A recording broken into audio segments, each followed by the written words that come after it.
¿Qué pasó, ¿Sí ven mi Norma? pantalla? No, ¿verdad? No, se presentó, pero desapareció y ya no ha vuelto a aparecer. Parece que ya. ¿Ya? Sí. Entonces. Ay, otra vez.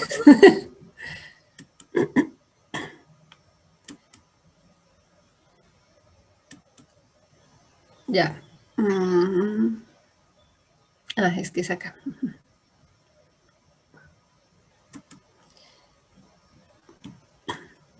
Bueno, vamos a continuar. ¿Dudas de la clase pasada?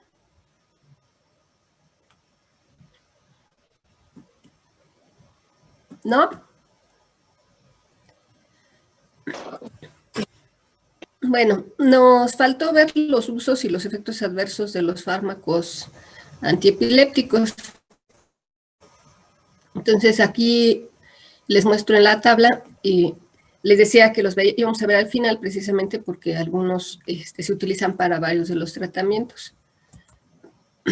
Vamos a empezar primero con las que se utilizan para el tratamiento de las crisis focales.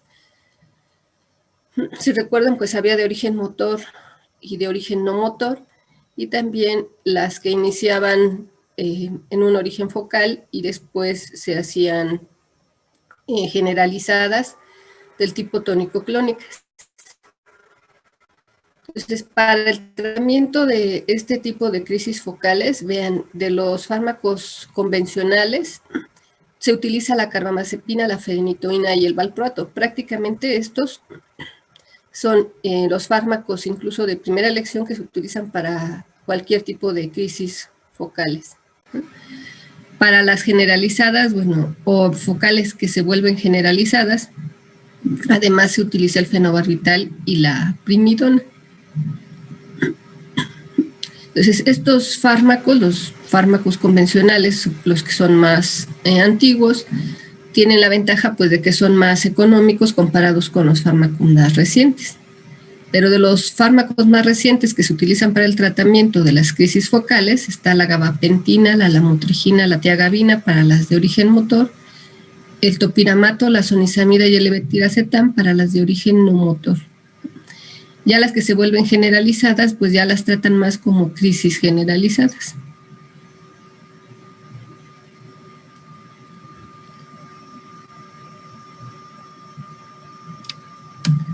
¿Le puedo cambiar? No, tantito, por favor.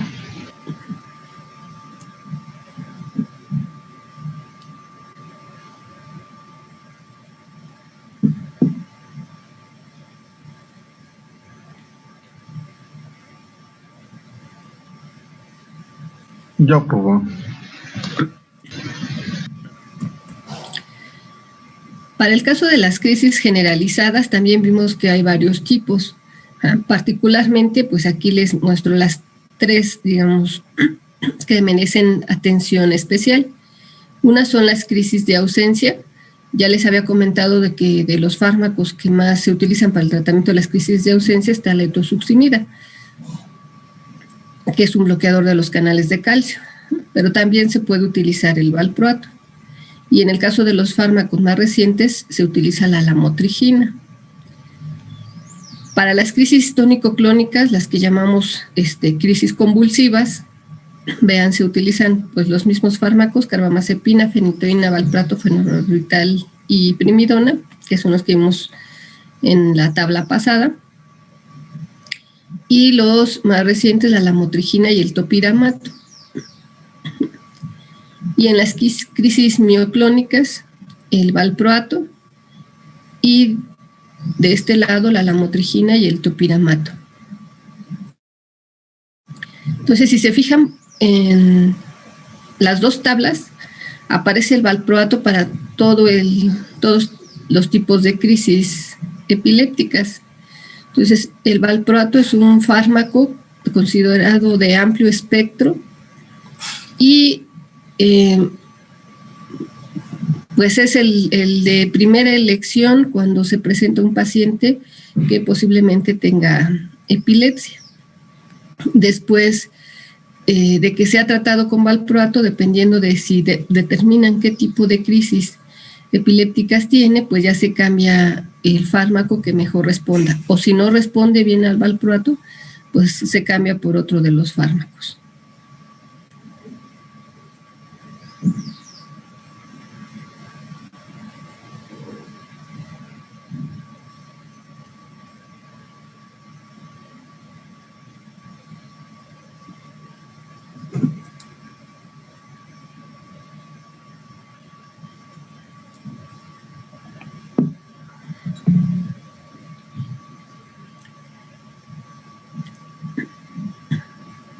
¿Ya le puedo cambiar?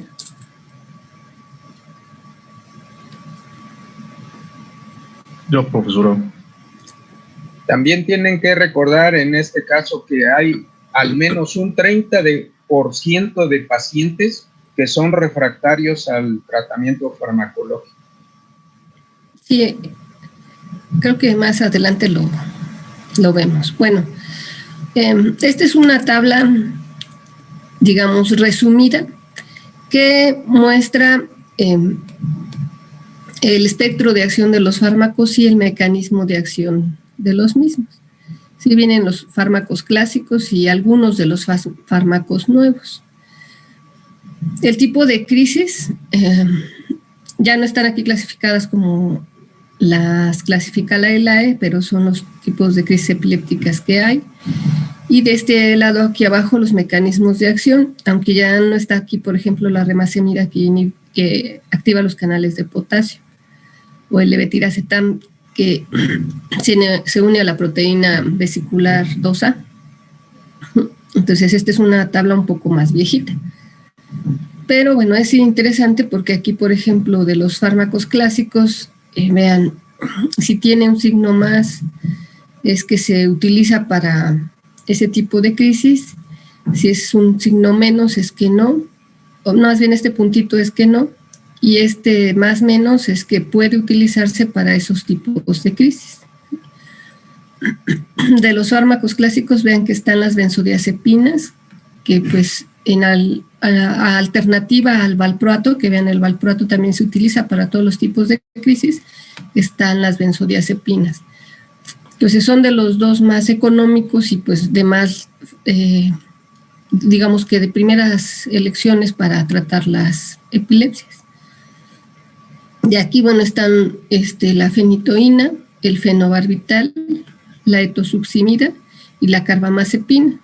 Ustedes vean la etosuximida para las crisis de ausencia particularmente, es lo que les decía, y para algunos tipos de crisis mioclónicas. La carbamazepina más para crisis tónico-clónicas y parciales. Y de este lado tenemos a los fármacos como el felbamato, la gabapentina, la lamotrigina y la vigabatrina. Entonces, de estos fármacos nuevos, aun cuando se han sintetizado nuevos, pues no todos tienen el mismo espectro de acción que tanto el valproato o las benzodiazepinas. Sí se utilizan para varios tipos de crisis, pero no para todas. La lamotrigina, bueno, les decía, junto con la etosuximida se utilizan para el tratamiento de las crisis de ausencia y ya de ahí, bueno, dependiendo del tipo de crisis y cómo responde el paciente, se puede utilizar cualquiera de estos fármacos. Y acá abajo, bueno, están los mecanismos de acción.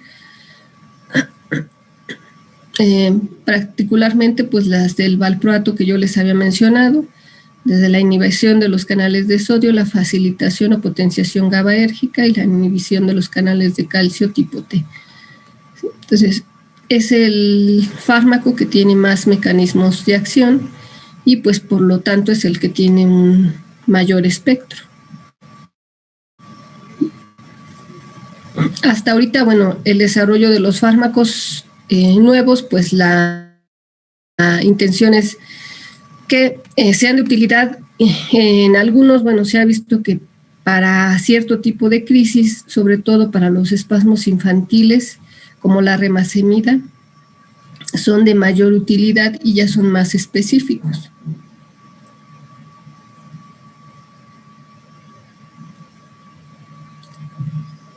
¿Le puedo cambiar?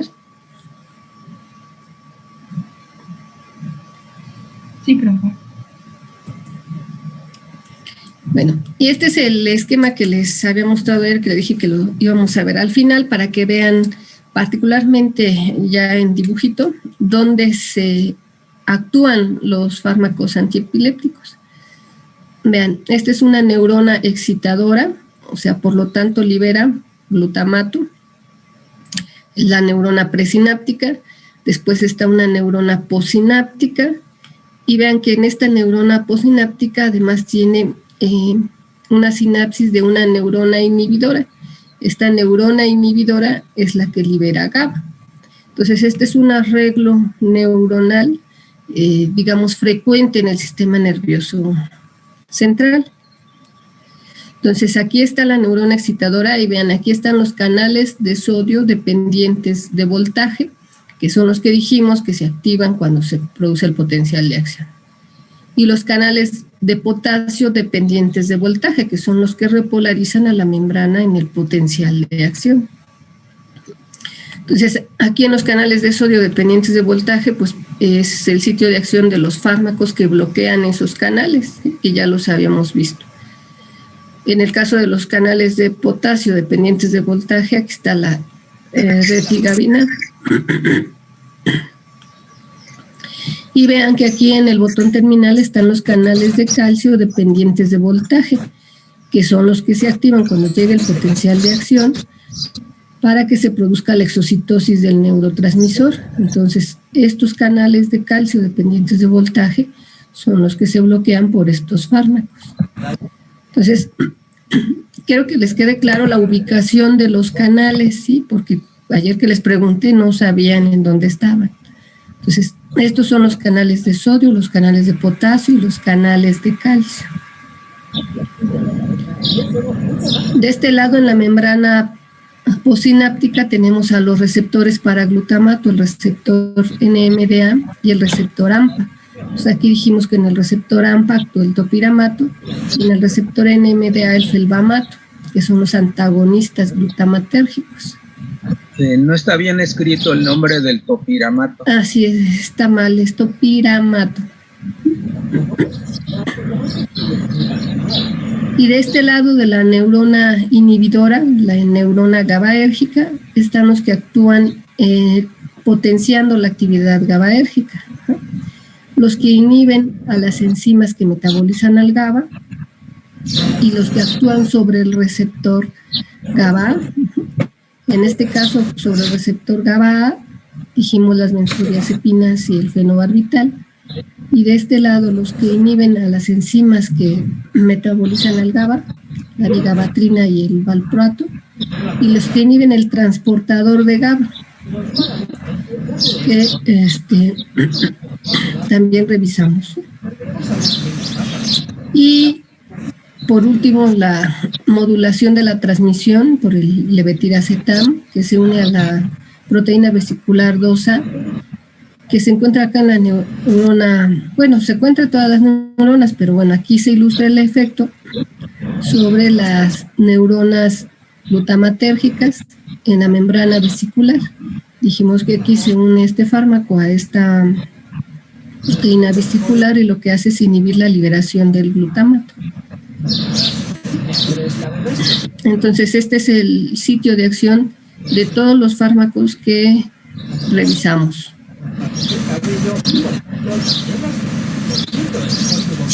Hay un micrófono abierto que mete ruido. Sí, no sé de quién es.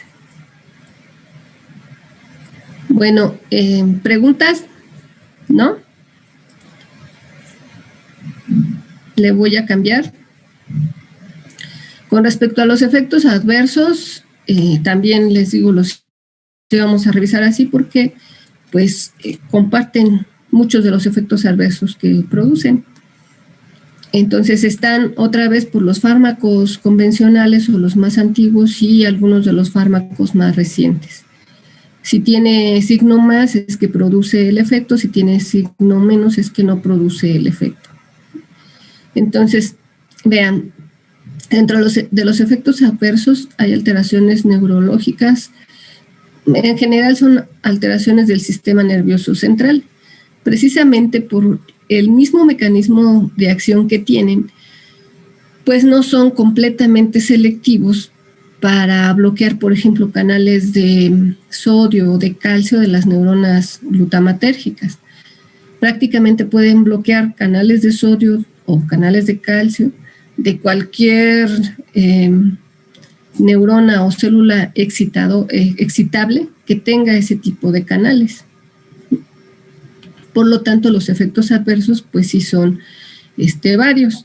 Puede haber disartria, ataxia, que prácticamente lo producen todos los fármacos, vean. Diplopía, con la carbamazepina, la fenitoína y todos los fármacos recientes. Temblor, la fenitoína, el valproato y acá la gabapentina. E incluso pueden inducir convulsiones. En este caso, bueno, la carbamazepina, fenitoína y el fenobarbital, y de este lado la gabapentina, la lamotrigina y la vigabatrina. Entonces, dependiendo de la dosis que se administre, pues pueden pasar incluso a generar convulsiones. También de estas alteraciones mentales, bueno, somnolencia, prácticamente todos los fármacos, porque si se fijaron, este tipo de fármacos lo que hacen es inhibir de manera general al sistema nervioso central. Entonces, pues entre los efectos está la somnolencia, alteraciones cognitivas que lo producen todos los fármacos clásicos. De acá, bueno, todavía no se ha demostrado con los fármacos nuevos. Encefalopatías también pueden producir alguno de estos fármacos, como la carbamazepina, la fenitoína y el valproato. Y bueno, la ventaja de estos fármacos es que por lo menos estos efectos adversos ya no los inducen. Irritabilidad de insomnio, depresión y psicosis, prácticamente pues todos los fármacos. Y de acá, pues la vigabatrina, que es la que puede producir un poco más de efectos adversos, ¿sí?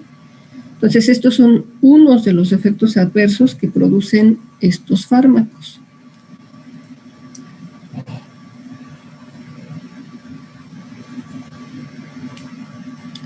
Le voy a cambiar.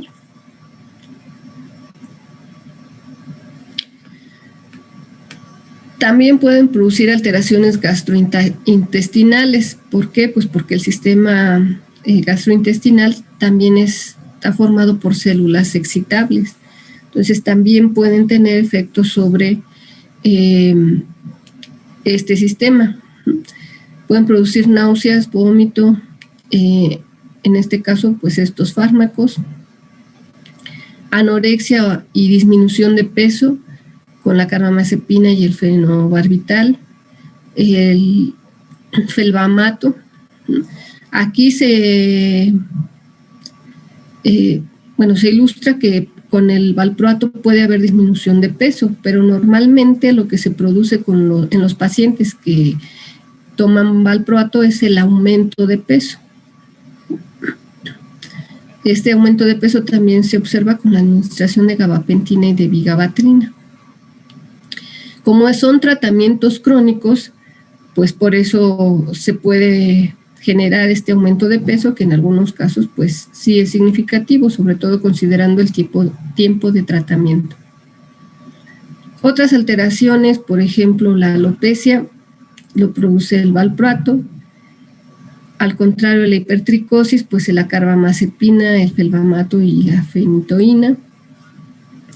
Y este efecto adverso, la hiperplasia gingival, es característica de la fenitoína. De hecho, con este fármaco sí se tiene que tener cuidado cuando empiece a haber, por ejemplo, sangrado de las encías, porque puede ser grave, incluso llegar a causar pérdida de las piezas dentales. Y bueno, los fármacos más recientes pues ya no tienen estos efectos, que es una ventaja que tienen. Otras reacciones adversas, pues cardiovasculares, la carbamazepina y la fenitoína. Anemia aplásica es es sobre todo característica de la carbamazepina y del felbamato. Ya los otros fármacos afortunadamente no tienen ese efecto. Hiponatremia, también la carbamazepina. Disminución de la libido con el fenobarbital. Y una característica importante en general de los fármacos antiepilépticos clásicos es que todos producen efectos teratogénicos. Cada uno de estos fármacos está pues ya más que demostrado que producen un síndrome embrionario fetal característico de cada uno de estos fármacos, siendo el más grave el del ácido valproico, que produce defectos de cierre del tubo neural. Entonces es importante, por ejemplo, de las mujeres embarazadas o epilépticas que llegan a embarazarse, considerar este tipo de fármacos, pues no administrarlos, preferir fármacos de los más recientes, por ejemplo, pues estos, el felbamato o la lamotrigina, que pues hasta el momento no han producido o no se ha encontrado que produzcan malformaciones en humanos. Pero de estos de acá sí son clásicos, producen un síndrome fetal característico.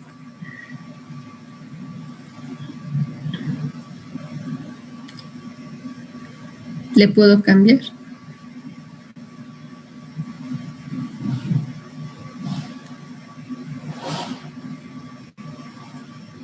Sí, profe. ¿Sí? Bueno, y pues de lo que me preguntaban ayer, que les decía que sí los vamos a ver, hay los tipos especiales o llamados síndromes epilépticos, que son de más difícil tratamiento que las crisis epilépticas clásicas, ¿no? Estos síndromes epilépticos son de más difícil tratamiento porque son más complicados. Normalmente una crisis epiléptica de cualquiera de los tipos que vimos tienen la característica de que duran poco tiempo, o sea, duran entre 30 segundos a 1 minuto máximo. Por ejemplo, las mioclonías duran 20, 30 segundos. Ya una crisis convulsiva pues puede durar a lo mejor 1 minuto, pero no más de ese tiempo, son de duración muy breve. Sin embargo, estos síndromes tienen la característica que se pueden presentar más de un tipo de crisis en la misma persona y que la duración de las crisis sea mucho más prolongada.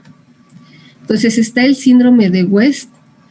Este síndrome se produce principalmente por malformaciones encefálicas desde el periodo embrionario, por hipoxia, por la presencia de meningoencefalitis o por isquemia, ¿sí? Entonces, en estos niños, pues lo que se observa son espasmos infantiles, retraso mental y alteraciones pues en el ritmo cerebral o disritmia cerebral lenta, lo que produce retraso pues también en el desarrollo. Y pues es característica en niños sobre todo pues del nacimiento y menores de 1 año. Este otro síndrome, el de Lennox-Gastaut, también se presenta en niños, también puede ser producido por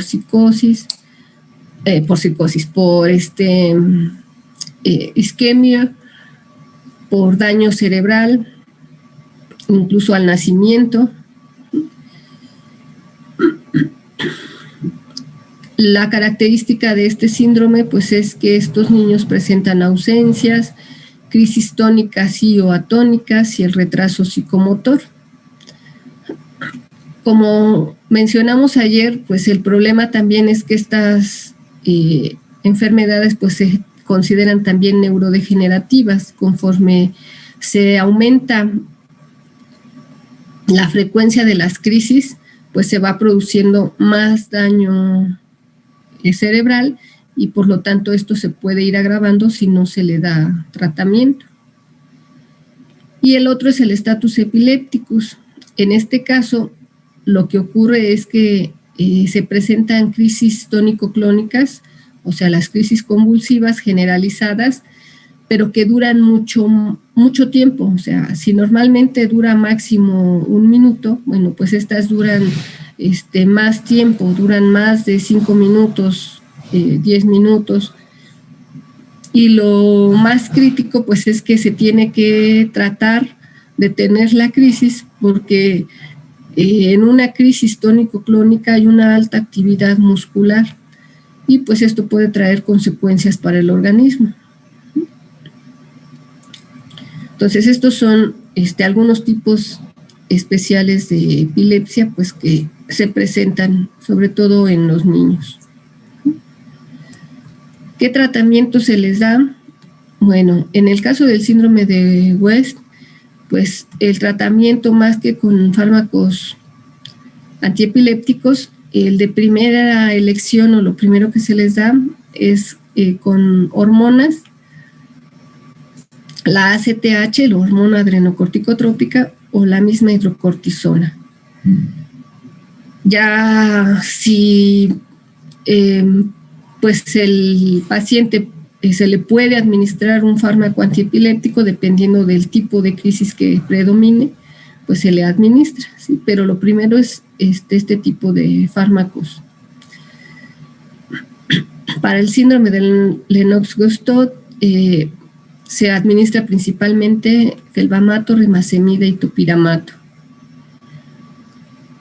Son los, digamos, recomendados para este tipo de síndrome. Y en el status epilépticus, lo primero que se debe de hacer es un tratamiento cardiovascular, porque les decía yo, como la actividad muscular musculoesquelética está muy elevada, pues puede comprometer pues la caja torácica, aumentar el metabolismo muscular. Entonces se le da tratamiento cardiovascular y metabólico inmediatos. Y los fármacos anticonvulsivos que se utilizan principalmente es el diazepam, la fenitoína o el fenobarbital, pero se tienen que administrar por vía intravenosa. Y se prefiere que estén así bajo el efecto del diazepam por vía intravenosa mientras el organismo se recupera de la actividad muscular. Si quitando el diazepam inmediatamente se presenta otro estatus epilépticos, pues se tiene que mantener al paciente así. Y en este caso, el último recurso pues es la cirugía. Si se tiene identificado que es una crisis que afecte a todo el cerebro, incluso se puede tratar con cirugía. Obviamente tienen que romper la comunicación entre los dos hemisferios para que las crisis no se generalicen, y pues trae consecuencias obviamente pues de diferente tipo dependiendo del paciente.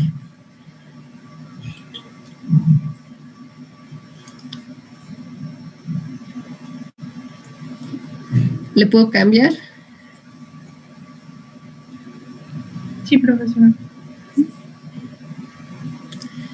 Bueno, y este es un algoritmo que pues da, digamos, que alguna guía para el uso de los fármacos antiepilépticos.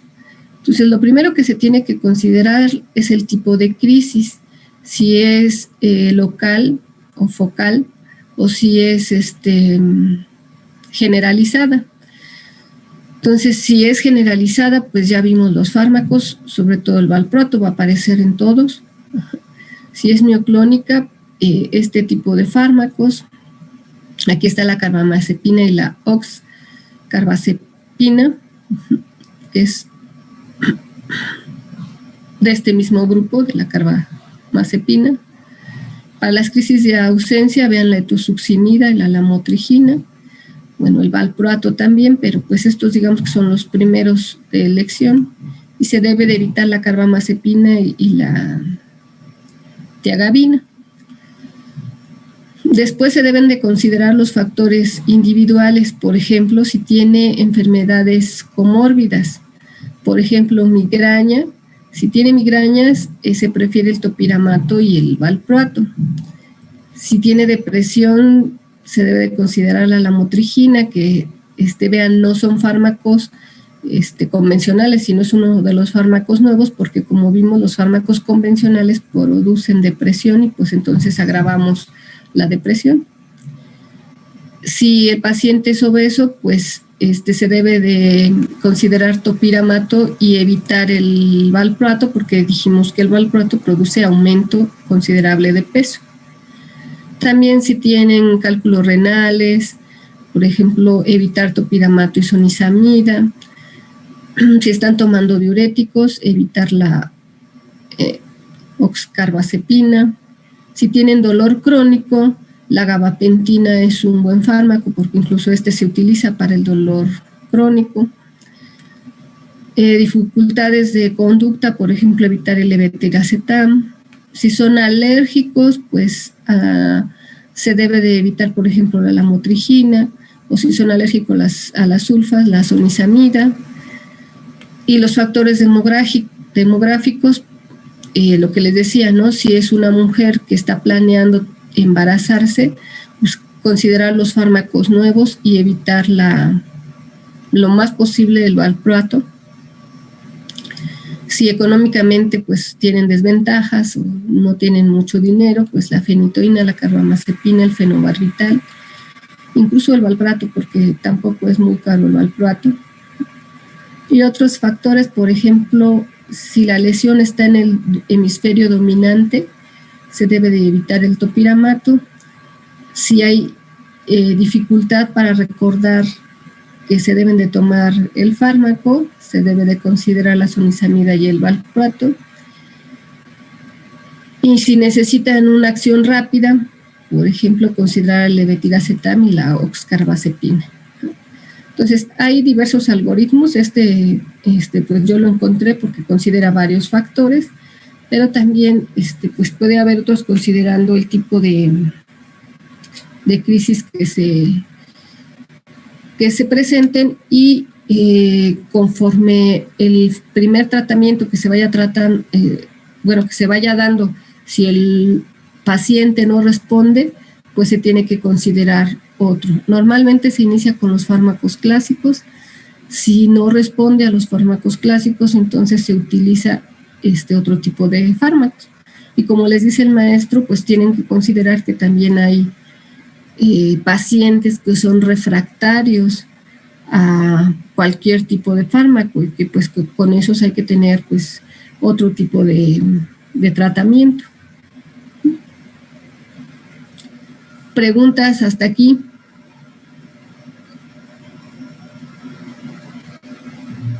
No, profesor. Creo que por el momento no. ¿No?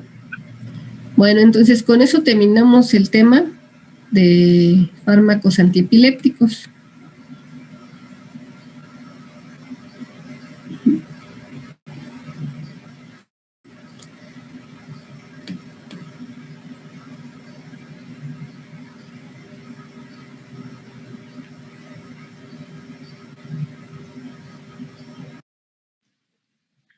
Vamos a revisar a continuación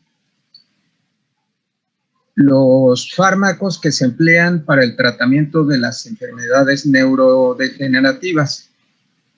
No para todas, pero sí vamos a revisar las dos más importantes y vamos a iniciar por revisar los fármacos que se emplean para el tratamiento de la enfermedad de Parkinson. Aunque antes de abordar la enfermedad de Parkinson, vamos a hablar en general de cómo es que se lleva a cabo o qué procesos subyacentes dan cuenta de la neurodegeneración, es decir, la muerte de las neuronas.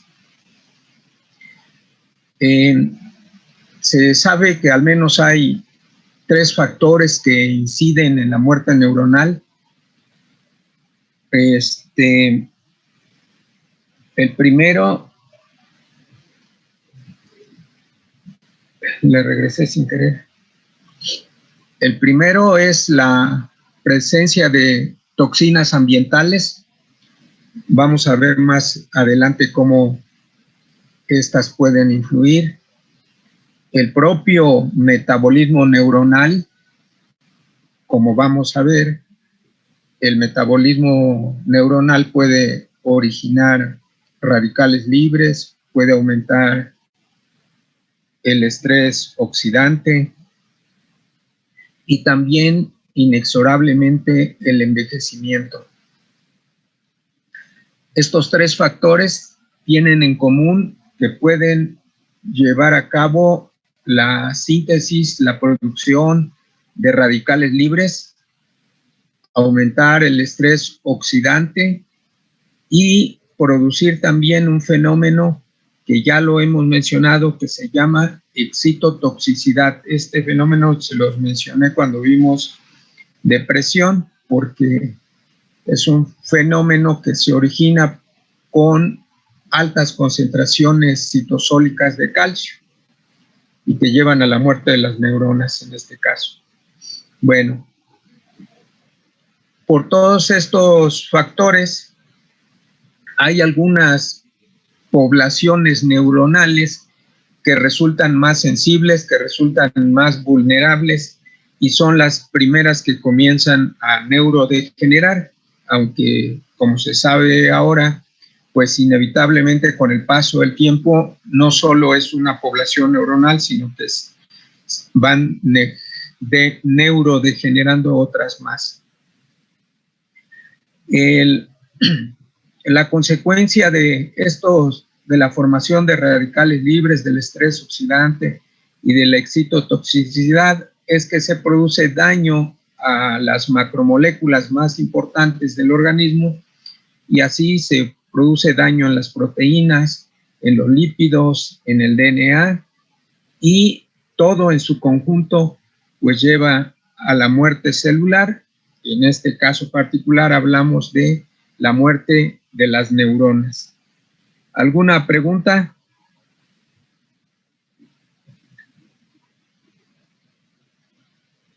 ¿No hay preguntas? Avanzamos. No, profesor. Bueno, vamos a revisar en particular los fármacos que se emplean para el tratamiento de la enfermedad de Parkinson. Entonces vamos a hacer un análisis rápido, sucinto, de lo que es la enfermedad. La enfermedad fue descrita por primera vez por James Parkinson en 1817. Si consideran que estamos en el 2021, pues hace más de 2 siglos y 4 años. Este médico inglés caracterizó la enfermedad por la tríada que está aquí escrita en esta diapositiva. El temblor que está presente y es evidente en estos pacientes, la lentitud de los movimientos y la rigidez muscular. Estas fueron las 3 características fundamentales que describió Parkinson en 1817.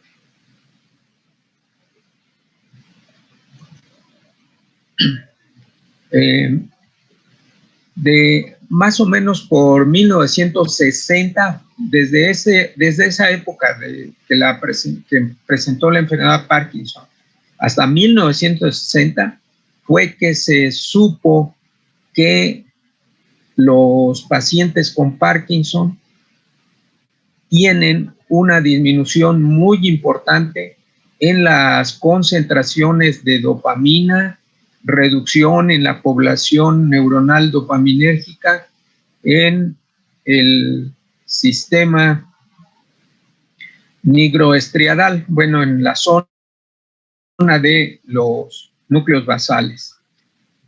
Y entonces se entendió por qué esta enfermedad tiene manifestaciones muy claras de deterioro del control motor.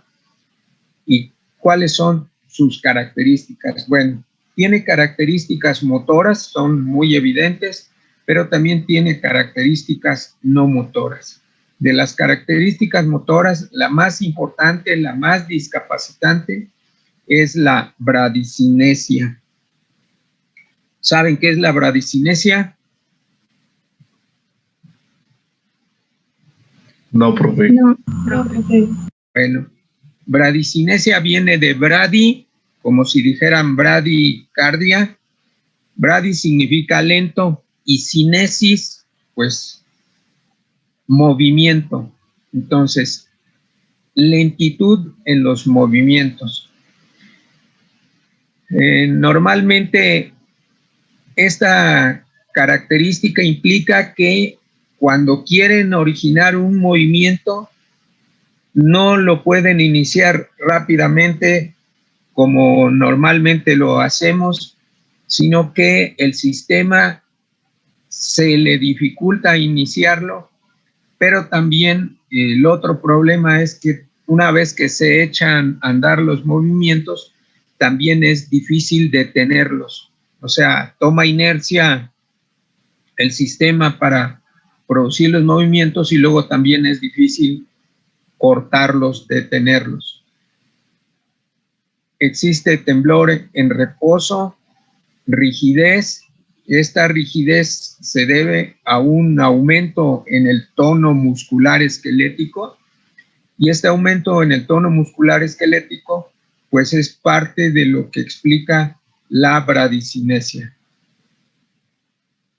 Una característica también muy importante es la alteración de la postura y el balance del cuerpo.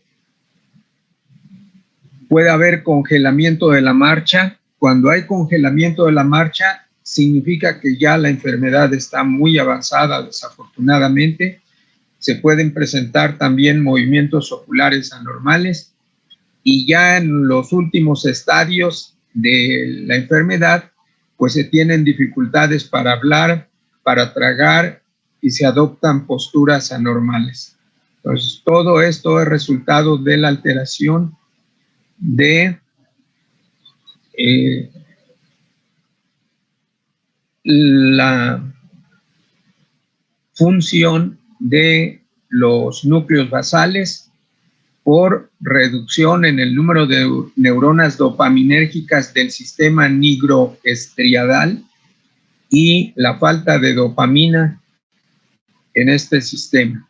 Bueno, aparte de estas características motoras, también la enfermedad tiene características no motoras que incluso ahora se sabe que pueden anteceder a las características motoras.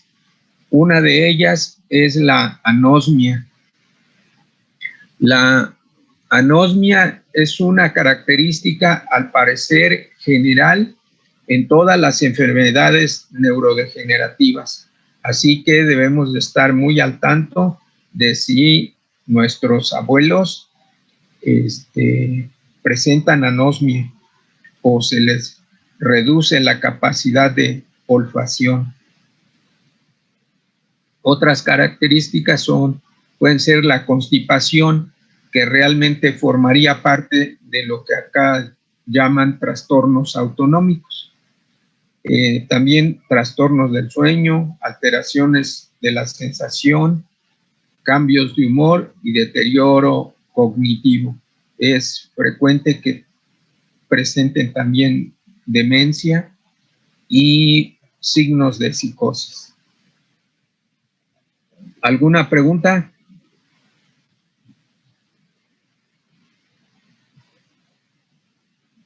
¿No hay preguntas? No, profe. Miren, esta es parte de la descripción que hizo Parkinson. En ese tiempo, pues no había fotos instantáneas, entonces lo que se hacía eran dibujos, pero estos dibujos son clásicos aún hasta la fecha. Los libros que estudian las enfermedades neurodegenerativas siguen presentando estos dibujos que incluyó Parkinson en su libro y se refieren a las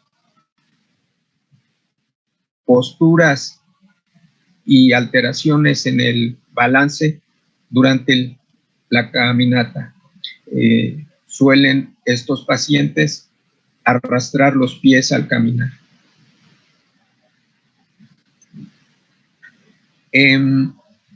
Se sabe que parte del problema en los enfermos de Parkinson puede deberse a problemas genéticos. Actualmente, al menos estos genes que les presento en esta diapositiva, se sabe que pueden estar presentes o ser parte de la causa de la enfermedad. Estos son los genes que se pueden alterar y del lado derecho están las proteínas relacionadas con cada uno de estos genes. Una de las proteínas más importantes es la que está aquí, que se llama alfa-sinucleína. Esta alfa-sinucleína es una proteína muy importante para el funcionamiento de los pies terminales, en particular el reciclamiento vesicular. Los otros genes se refieren a la producción de proteínas de esta que se llama sinasa 2, que es una proteína que tiene como característica que tiene un alto contenido en el aminoácido leucina. El gen Parkin que produce esta proteína, que se llama ubiquitina ligasa, la sinasa mitocondrial. Las mitocondrias también son muy importantes en esta enfermedad, y este último gen, el GBA, que produce una proteína que se llama beta-glucocerebrosidasa, muy importante para el manejo de los lípidos en las neuronas. ¿Alguna pregunta? ¿O avanzamos? No, bueno, yo sí tengo una duda, profesor. Sí, a ver, venga. La primera, la que había dicho de la alfa-sinucleína. Sinucleína. Había mencionado que era una proteína importante para el funcionamiento de pacientes terminales. No. A ver, dije que la alfa-sinucleína es muy importante para el reciclamiento vesicular, es decir, es una de las funciones en las que participa esta proteína, la alfa-sinucleína. Hasta aquí es todo, eso fue todo lo que dije. Okay. Más adelante vamos a ver cómo es que está involucrada la alfa-sinucleína en la enfermedad. Entonces, espérame 2, 3 diapositivas y llegamos nuevamente a la alfa-sinucleína. Bueno, de los fenómenos que dijimos que podían inducir la muerte neuronal, habíamos mencionado la excitotoxicidad. Vean, aquí está una diapositiva en la que se observa al glutamato involucrado. Los receptores fundamentales para el glutamato, para el fenómeno de la excitotoxicidad, los receptores NMDA, por supuesto, se requieren de la presencia de los receptores AMPA, de los que les habló la doctora Norma. Es muy importante que para que los receptores NMDA puedan funcionar, se puedan abrir, es importante eliminar el bloqueo que el magnesio produce en el centro del canal.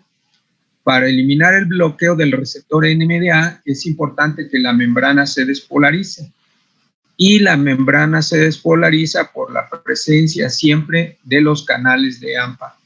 Los canales AMPA y los NMDA siempre coexisten en las neuronas, porque si no hay receptores AMPA, no hay una despolarización que es muy necesaria para que los receptores NMDA liberen al magnesio que tiene aquí atravesado en el canal, y de esta manera pueda haber flujo de iones calcio a través del receptor NMDA.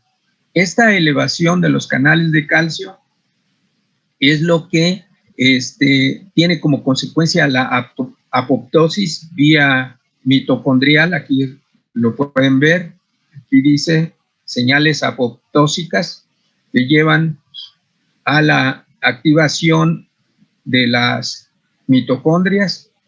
También muy importante, podemos ver que la elevación de calcio activa a la fosfolipasa A2, que la vamos a ver más adelante, como una enzima muy importante para la producción para la liberación del ácido araquidónico de los fosfolípidos de membrana y con ello la producción de un proceso inflamatorio mediado por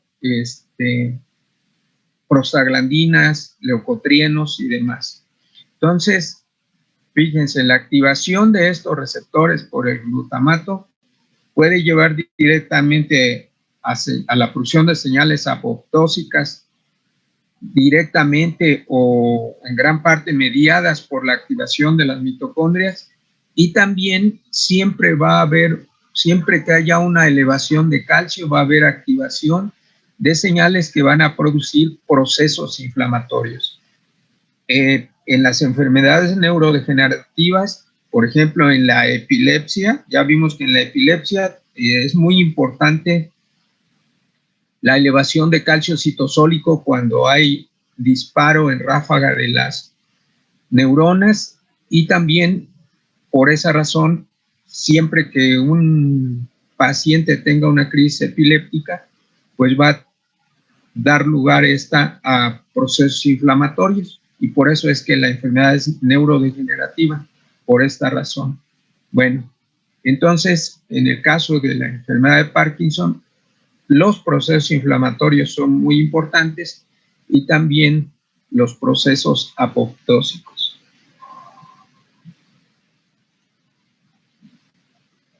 Ahora, si recuerdan, habíamos visto que otro de los procesos importantes para el daño neuronal era el metabolismo. Aquí les presento como ejemplo a la mismísima dopamina.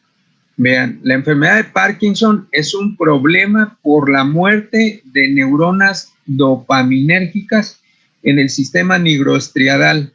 Bueno, vean que la dopamina en condiciones normales, en condiciones fisiológicas, su metabolismo a través de la monoamino oxidasa y aldehído deshidrogenasa, esto que revisamos en el capítulo anterior del sistema nervioso autónomo, va a producir estos productos: el ácido difenil acético, y va a producir amoníaco y agua oxigenada. El amoníaco por sí mismo es un producto muy tóxico para las células y tiene rápidamente que ser transformado a amonio. Entonces, origina amoníaco, tóxico. Origina agua oxigenada. El agua oxigenada en presencia de fierro, hay, por ejemplo, la guanilato ciclasa es una enzima que tiene fierro. Hay muchas enzimas que tienen fierro. Entonces, el agua oxigenada en presencia de fierro, se produce esta reacción que se llama reacción de Fenton, y el resultado de esta reacción es la producción de radicales libres, como pueden ver aquí. Esto en la última clase, digamos, en el último tema, que son los antioxidantes, ahí se les van a decir qué radicales libres se pueden producir en una célula. Bueno, uno de los radicales libres es este hidroxilo, que puede reaccionar con el DNA, con las proteínas, con los lípidos y llevar a la muerte de la neurona. Entonces vean que las propias catecolaminas, o en general las aminas, cuando son metabolizadas por la monoamino oxidasa, son un proceso que pueden producir metabolitos tóxicos. Profe, ¿qué dijo que significaba, las siglas de DOPAC? Ácido dihidroxifenilacético. Gracias. O sea, aquí está el dihidroxifenil y luego esto de acá pues sería el ácido acético. ¿Algo más? Avanzamos. Bueno, el otro proceso, las toxinas ambientales, fue descubierto por este señor que se llamó así, Barry Kingston. Nació en 1976. En 1976.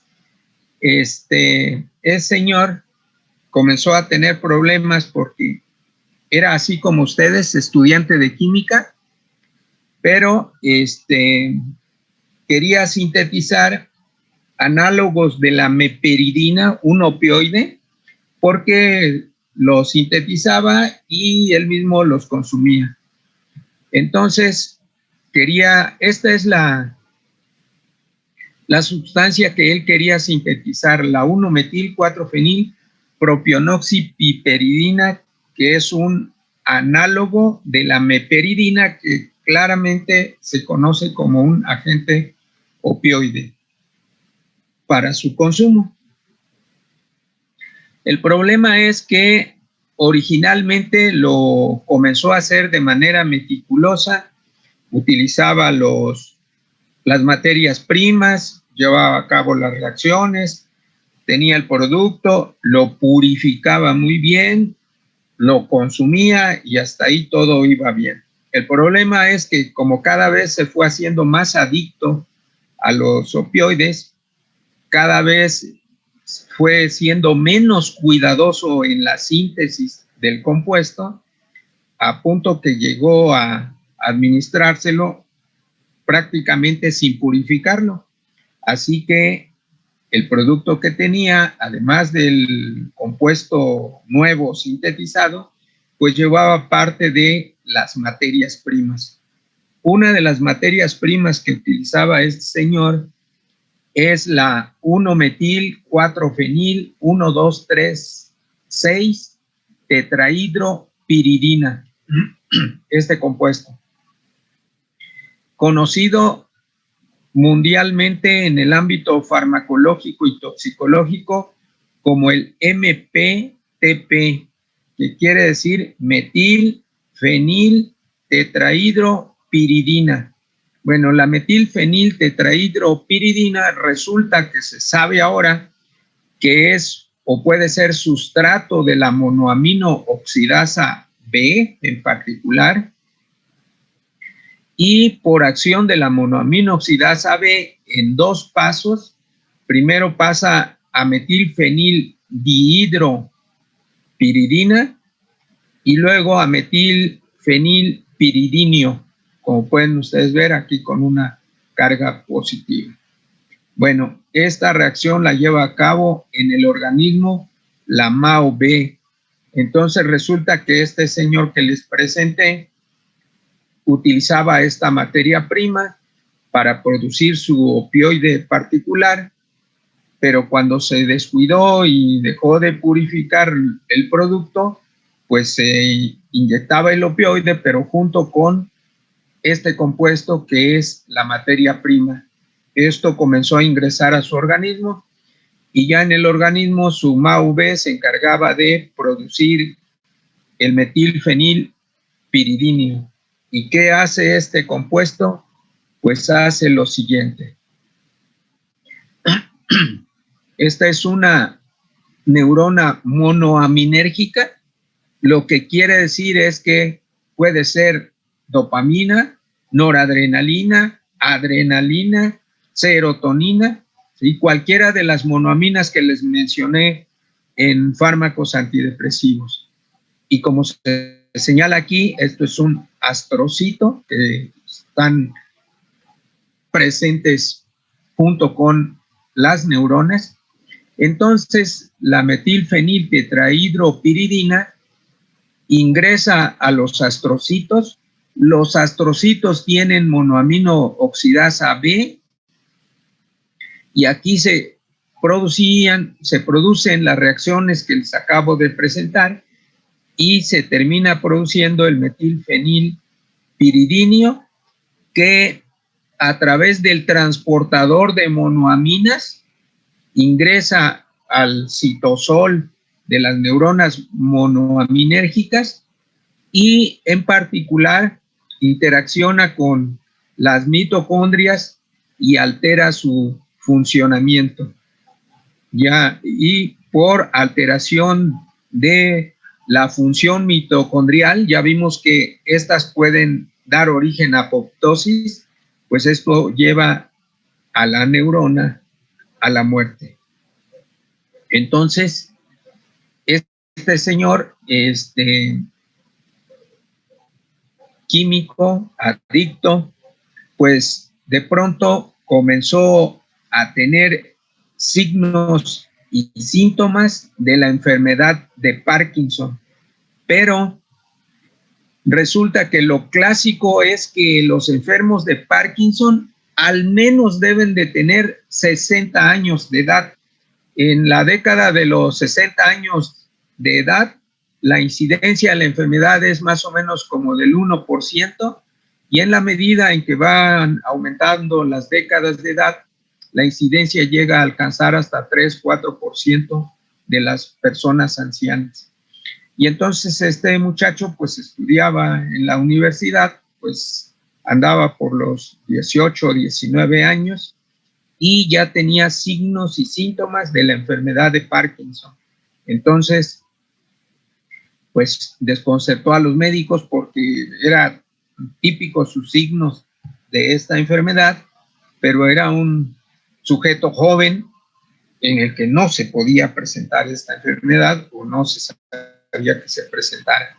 Bueno, aparte de él, como de pronto les invitaba de sus drogas a otros, pues hubo otros casos más, los estudiaron. Este señor murió como 3-4 años por una sobredosis de cocaína, y lo estudiaron y entonces encontraron que efectivamente su sistema dopaminérgico nigroestriadal estaba lesionado, como si se tratara de la enfermedad de Parkinson. Cuando revisaron su vida, sus actividades, entonces se dieron cuenta que este compuesto que él utilizaba como materia prima era el que había originado la muerte de sus neuronas dopaminérgicas.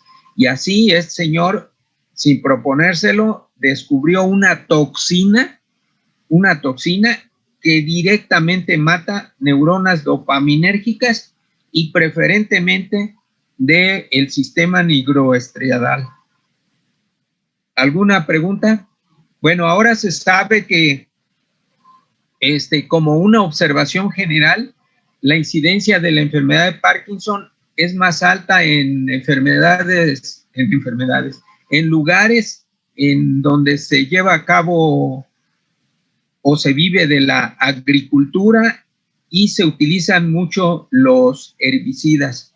Un herbicida con una estructura parecida al MPTP es el paraquat, del que les van a hablar seguramente de manera muy amplia en toxicología. Así que no es extraño que si no nos cuidamos podemos encontrarnos con toxinas ambientales que nos puedan producir neurodegeneración. ¿Alguna pregunta?